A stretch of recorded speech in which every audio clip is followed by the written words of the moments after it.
ବନ୍ଧୁ ମୋ କାହୁଁ କିସ ଶୁଣିଲାରେ। ଚୌପଦୀ ରତ୍ନାକର ବା ରତ୍ନାକର ଚମ୍ପୁ କବି ସୂର୍ଯ୍ୟ ବଳଦେବ ରଥଙ୍କ ରଚିତ ଚମ୍ପୁ।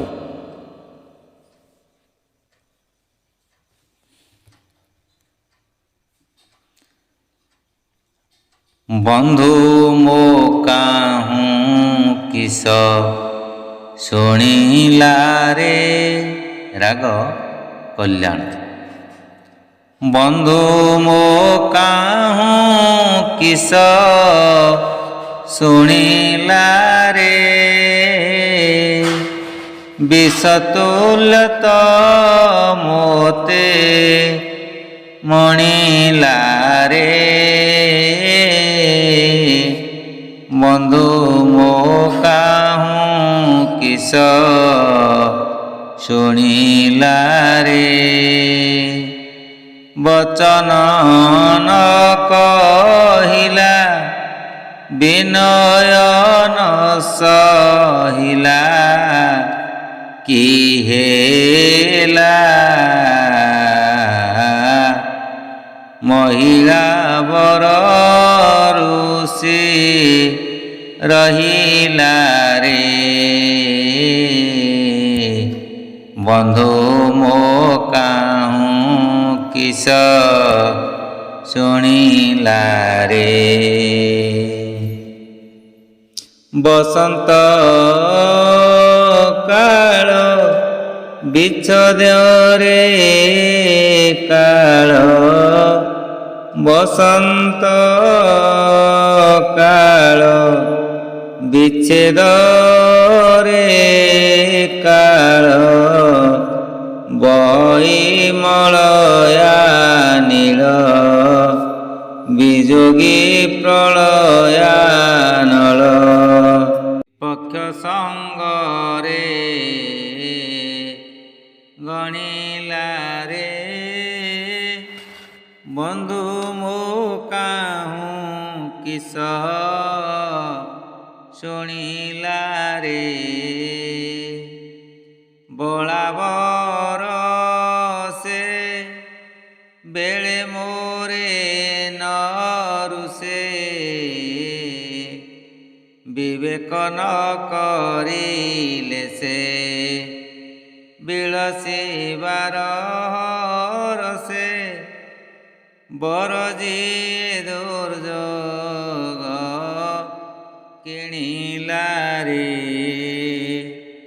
ବନ୍ଧୁ ମୋ କାହୁଁ କିସ ଶୁଣିଲାରେ।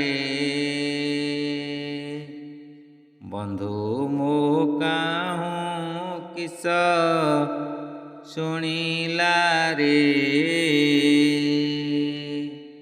ବିଷ ତୁଲ୍ୟ ମୋତେ ମଣିଲାରେ। ବନ୍ଧୁ ମୋ କାହୁଁ କିସ ଶୁଣିଲାରେ। ବିଡ଼ିଆ ବିଡ଼ି ବଢ଼ାଇଲି ସଜାଡ଼ି। ବାତ୍ସଲ୍ୟ ପୀୟୁଷ ଇଡ଼ି ବସିଲା ଶ୍ରୀମୁଖ ମୋଡ଼ି। ବକ୍ରନାଳ କଞ୍ଜକୁ ଜିଣିଲାରେ। ବନ୍ଧୁ ମୋ କାହୁଁ କିସ ଶୁଣିଲାରେ।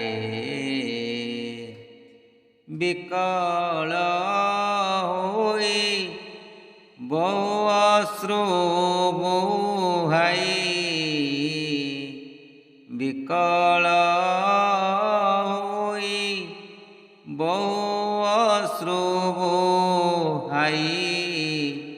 ବଦନ ବିଧୁନୁ ଆଇ ବରତୁଳ ସ୍ତନେ ଥୋଇ। ବରୁଣାଦ୍ରି ଚନ୍ଦ୍ରକୁ ଟାଣିଲାରେ। ବନ୍ଧୁ ମୋ କାହୁଁ କିସ ଶୁଣିଲା ରେ। ବ୍ୟର୍ଥେ ଦିନ ବଞ୍ଚାଉଛି ମୋ ଧନ, ବିଷମଏ ଯୌବନ, ବିଜୁଳି ଠାରୁ ଯବନ। ବଳଦେବ କବିନ ଭଣିଲା ରେ। ବନ୍ଧୁ ମୋ କାହୁଁ କିସ ଶୁଣିଲା ରେ। ବିଷ ତୁଲ୍ୟ ତ ମୋତେ ମଣିଲା ରେ। ବନ୍ଧୁ ମୋ କାହୁଁ କିସ ଶୁଣିଲା ରେ। ବନ୍ଧୁ ମୋ କାହୁଁ କିସ ଶୁଣିଲା ରେ।